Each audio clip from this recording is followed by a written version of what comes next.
Makofi.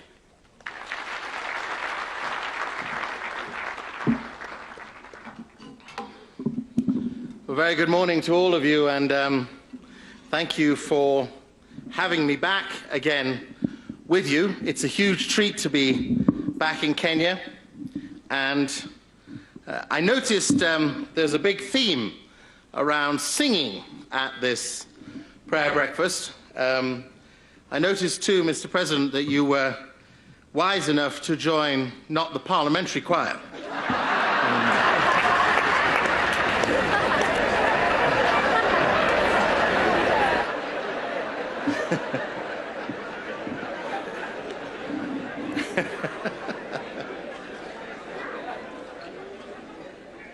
I also noticed that in their first song they call themselves Wretched, but that is what's in Amazing Grace. So, Mr. President and Mr. President of South Sudan, thank you for having me with you. And I have two requests from my country back home. You might have noticed we have a little political turbulence at the moment, and we're just wondering if you have a spare Prime Minister around. We could...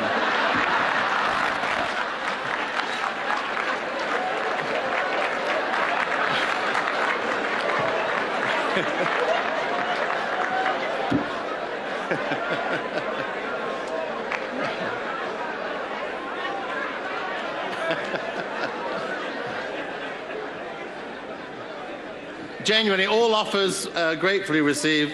The British Airways flight tonight will take you back. We'd love to have you. Also, that Her Majesty the Queen sends a special request because next week she will host President Trump, and you were lucky to have President Obama here. And she asked if that famous treehouse is still available for a break afterwards. She'd be very keen on it. Two small pieces of gratitude. Kenya has led the world in dealing with single-use plastics. And you were the first country to make it illegal to have plastic bags, and also now 36 other countries in this continent have followed you, and the world is looking to eradicate single-use plastic. So thank you for that leadership. It has set the tone for the world. And you also gave us Peter Tabichi, the 37-year-old Franciscan friar. This year he won the Global Teacher Prize. And at his remarkable age as a science teacher, he demonstrated really what the art of teaching is all about. It is the sacrifice of individuals for the greater good of another generation. Thank you.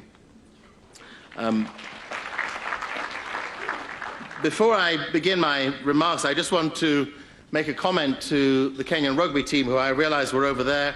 I hear some of them are in London, and they don't need to sweat that much, given that England loses everything at cricket, football, rugby. You'll be fine. We will follow you. I'm sure some of you noticed, because you have brilliant night skies here in Kenya, that on the 10th of April this year, the world saw for the first time what a black hole looks like. A wonderful young PhD student, the 29-year-old Kate Bowman. Kate Bowman, who had been working at the Massachusetts Institute of Technology for 6 years from the age of 23, had finally managed, working closely with 200 researchers and literally a galaxy of scientists, captured an image from 55 million light years away, the image of a black hole. That image was literally scanned around the world. And within seconds, the world saw what scientists have wondered whether it was ever conceivable to capture. What does a black hole look like? Or we might theorize about what's in it is the end of something. But many scientists said this was a dream come true, a secret moment, sweet, for a long time in the making, a life-changing moment of history. Science has finally shifted our knowledge and given us a new paradigm. But the woman who applied herself for 6 years to work hard said this was her passion: coming up with ways to see and measure things that are invisible. Coming up with ways to see the invisible. We live in such a tangible world. Governments are meant to be about delivery, and nations look for the fulfillment of promises. But let me guide you towards the intangibles, the invisibles. Let me encourage you with 7 vital invisibles. Number 1, optimism is invisible, but it's so tangible when you see it. Number 2, generosity is invisible, but it is absolutely impactful. Number 3, purpose, our own purpose, is invisible, but it's very evident when you don't have one. Number 4, values are absolutely invisible, but fundamental. The greatest modern investor in the world, Warren Buffett, famously said, "When I recruit people," he said, "I look for 3 things: intelligence, enthusiasm, and integrity. And if you don't have the last one, I'm not interested in the first 2. God is invisible, but with faith we see him. Truth is invisible, but it is the rock on which a solid foundation for a nation and life is built. And forgiveness is invisible, but without it, there is no liberty in life at all." I had a remarkable experience in January sitting next to a Turkish Muslim lady. We were in the snow hills of Davos in Switzerland, and we were sitting talking together about some research that she's completed. She holds a senior position in Barclays Bank, responsible for emerging markets. And she shared with me the work that she had done on the Artemission in Ephesus, the world's longest bank, held for 800 years in authority and position, held in Ephesus, which is now in modern Turkey, from the 7th century BC to AD 400. She produced a major article for the Financial Times in London in August last year.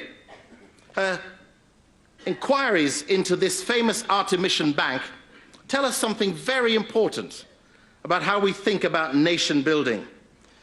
The Grand Temple of Artemis in Greece was one of the 7 wonders of the world at the time.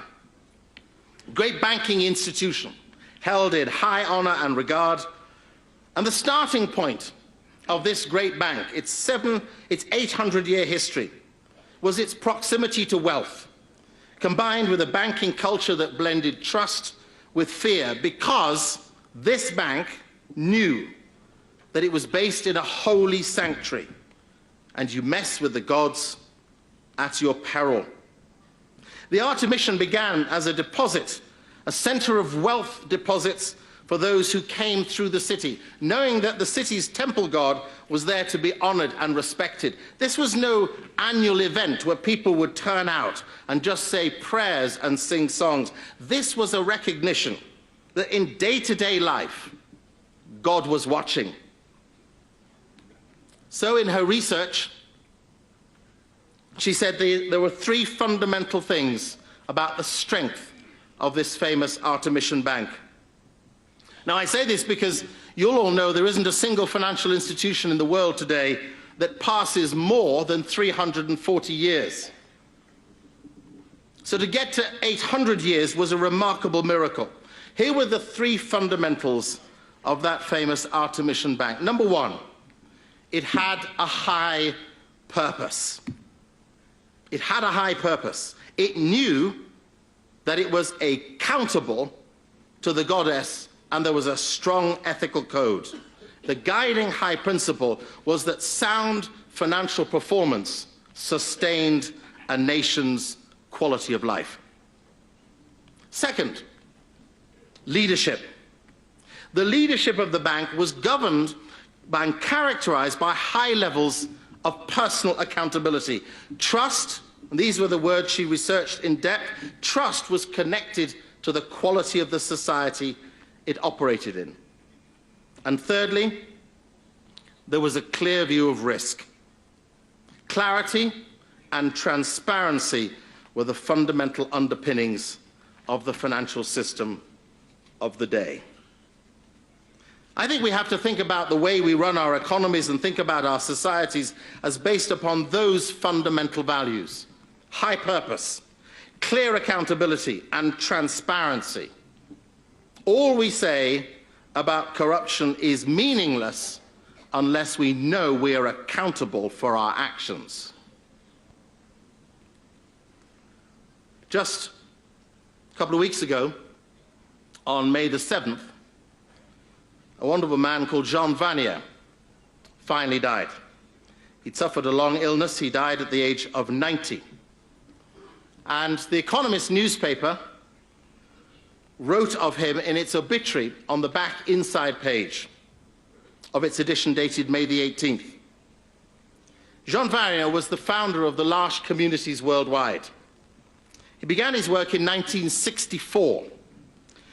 He began his work when he first came across the people who he saw as despised and disregarded because their mental condition, their inability to function in the way that most people took with the ease and flow of life, their mental condition meant that they were considered almost to be the horrors of society.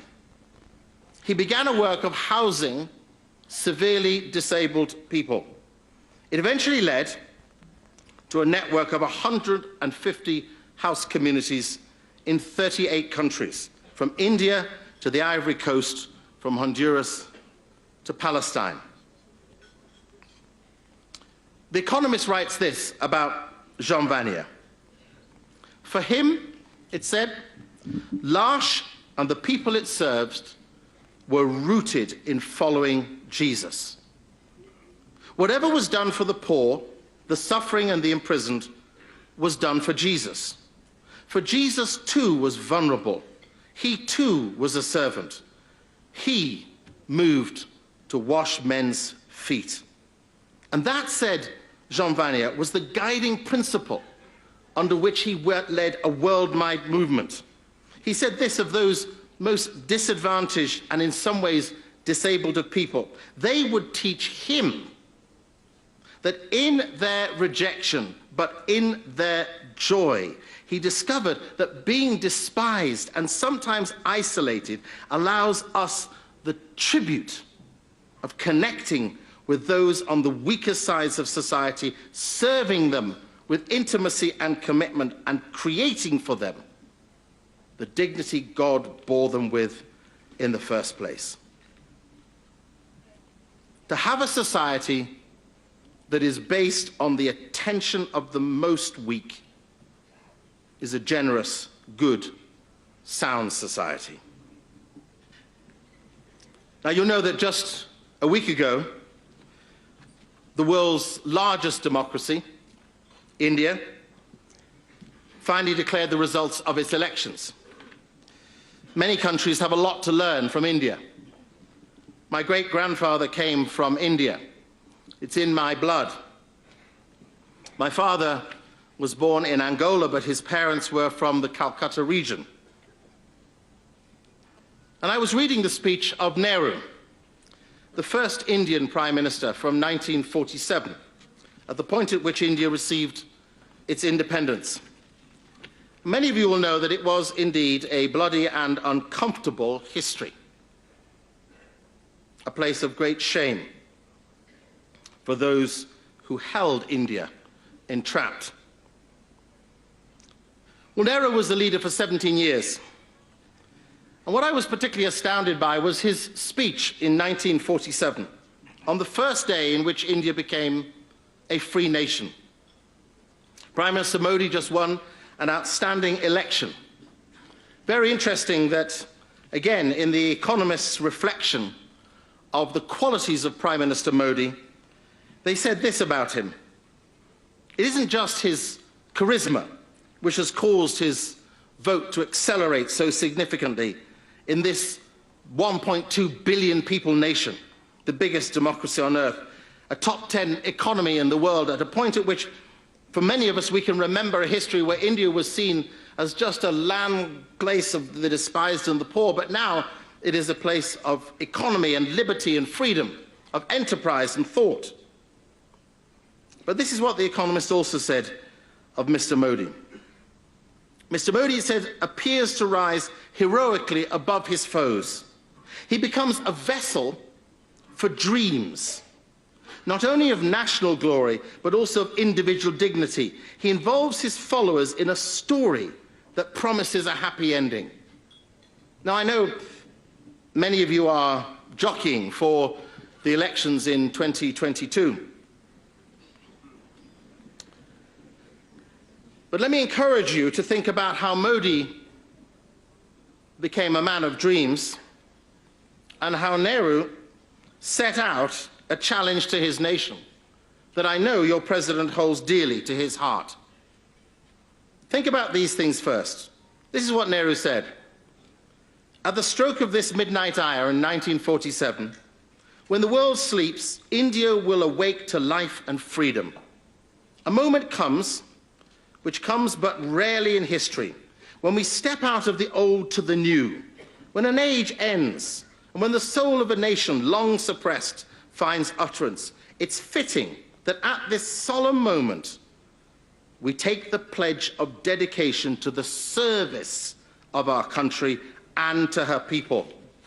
He went on to say, are we brave enough and wise enough to grasp this opportunity and accept that the future is our challenge? The future is not one of ease or resting, but of incessant striving, so that we may fulfill the pledges we have made so often and the ones we must take on board today. For the service of the millions who suffer, said Nehru, the service of the millions who suffer, it means the ending of poverty, the ending of ignorance, the ending of disease and inequality. It means the ambition that the greatest men of our generation have long seen to wipe away every tear from every eye. That is what lies before us, and that must be our purpose. As I have been watching the issues we've struggled with back home, if there's one thing that has bothered me, not just in the UK, but across Europe, North America, and elsewhere, it is that people's faith in democracy is declining. To vote is no longer a potent moment. When Mr. Mandela was elected as president in South Africa, 89% of its voting people came out to vote.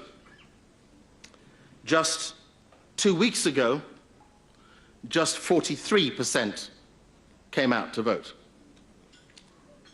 Democracy is in trouble. Leadership is not necessarily seen to be about the cause of the people.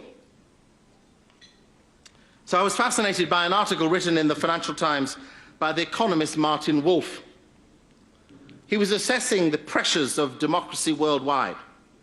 And he said there are 10 critical principles that every leader in government must pay attention to and hold so that we can preserve the value of democracy and the significance of the people's right. Here are the 10 principles. Number 1, leadership matters. The quality of those who lead is not in their ability to wow the crowd, but it is in their characters and in the essence and quality of their hearts. Generosity, commitment, sacrifice, and service. Second, competence matters. Competence matters because when we promise, we must meet the promise. Competence is less about what others demand, but more about what we know we have promised to fulfill, and therefore we will.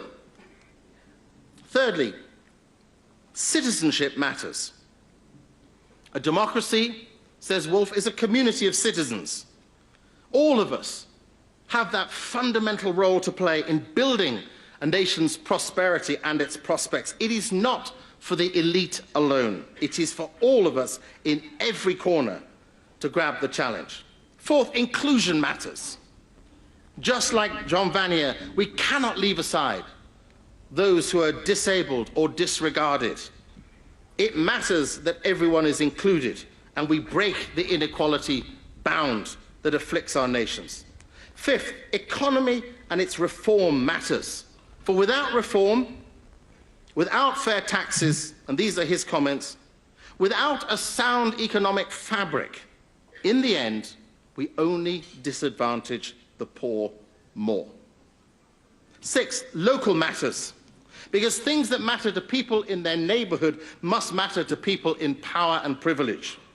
Seven, public service matters, that public service is not about public servants, but is about the opportunity every one of us has to grab a duty at our corner and do something with it. Number eight, globalization matters because we live in a world we must serve and set an example for, and that's why the work you've done on plastics is so powerful. Number nine, looking ahead matters. A vision must be bigger than the moment of an election, he says. We must always see way beyond the horizon and think in decades and generations. And finally, complexity matters. A politics that rests on popular anger and despotic whim is sure to fail. The only question is how long. The right response has to be a politics that's based on realism, hope, and opportunity. So as you think about that future, as you prepare yourselves, some of you, for the prospects of the years ahead, please reflect instead not on the opportunity for self, but the chance to make a nation brilliant and its people boundless.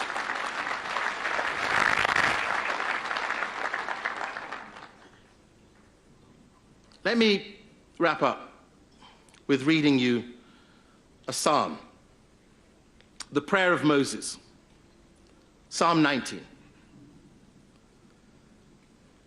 Lord, you've been our dwelling place through all generations. Before the mountains were born, or you brought forth the whole world, from everlasting to everlasting, you are God. You turn people back to dust, saying, return to dust, you mortals. 1,000 years in your sight are like a day that has just gone by, or like a watch in the night. Yet you sweep people away in the sleep of death. They're like the new grass of the morning. In the morning it springs up new. By evening it's withered and dry. Lord, we're consumed by your anger. We're terrified by your indignation. For you have set our iniquities before you. Our secret sins are seen in the light of your presence. All our days pass away under your wrath.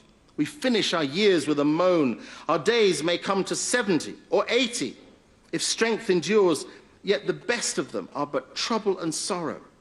They quickly pass and we fly away. If only we knew the power of your anger. Your wrath is as great as the fear that is your due. Teach us to number our days so that we may gain a heart of wisdom. Satisfy us in the morning with your unfailing love, that we may sing for joy and be glad of all of our days. Make us glad for as many days as you have afflicted us, for as many years as we have seen trouble. May the favor of the Lord our God rest on us. Establish the work of our hands for us. Yes, Lord, establish the work of our hands.